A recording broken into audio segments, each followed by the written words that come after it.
The war has escalated. What happens when the walls fall? And survival means marching directly into the enemy's heart.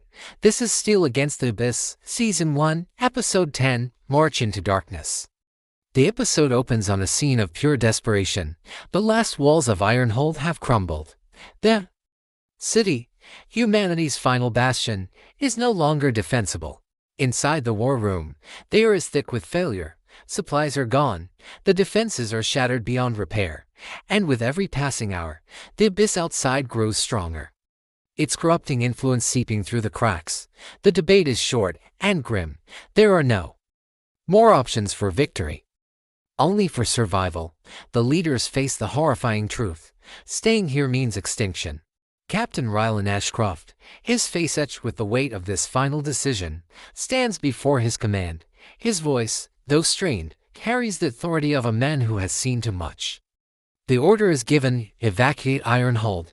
At dusk, the remaining civilians will make a desperate run for it, fleeing into the unknown wilderness, but they won't stand a chance without a distraction. A plan is forged from courage and sacrifice. A small, elite strike force will not retreat. Instead, they will march forward, directly into the abyss itself.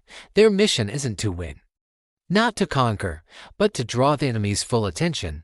They are a diversion, a final, defiant roar against the dying of the light, buying precious time for the others to escape.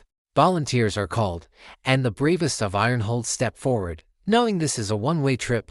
Among them, leading them, is Captain Ashcroft himself. As the sun bleeds its last light across the horizon, the ruined gates of Ironhold creak open one last time.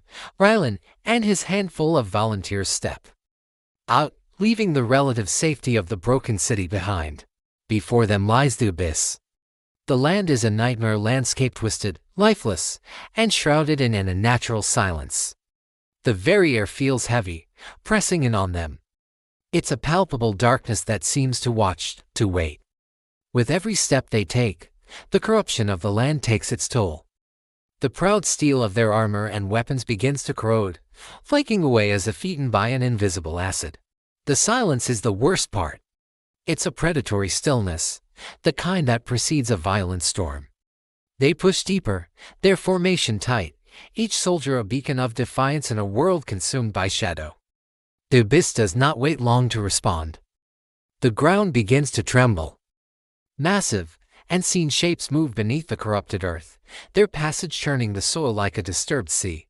The attack is sudden and overwhelming. From the darkness, horrors lunge forth. The strike force is immediately besieged. The fighting is brutal, a chaotic whirlwind of steel against claw and shadow. One by one, soldiers fall, torn apart by the monstrous spawn of the abyss. Yet the survivors do not break. They do not turn back. They honor their purpose, pushing forward, deeper and deeper into enemy territory, drawing more and more of the abyssal horde onto themselves. Their sacrifice is working, but the cost is staggering.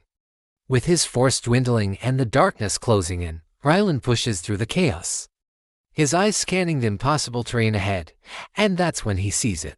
Deep within the swirling heart of the abyss, a structure looms.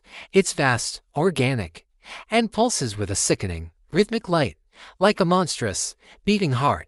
It is a nexus, a central point from which the corruption seems to flow. In that jaw-dropping moment, the entire nature of the war changes. This isn't just a mindless, endless tide of monsters. It's organized. It has a source. The enemy is not an infinite force of nature. It is built. And if it can be built, it can be destroyed. The episode ends on this shocking revelation, leaving us with a sliver of hope in the deepest darkness. The war is far from over. In fact, it has just truly begun. Thank you for watching. If you want to see more from this world, make sure to follow for the next episode.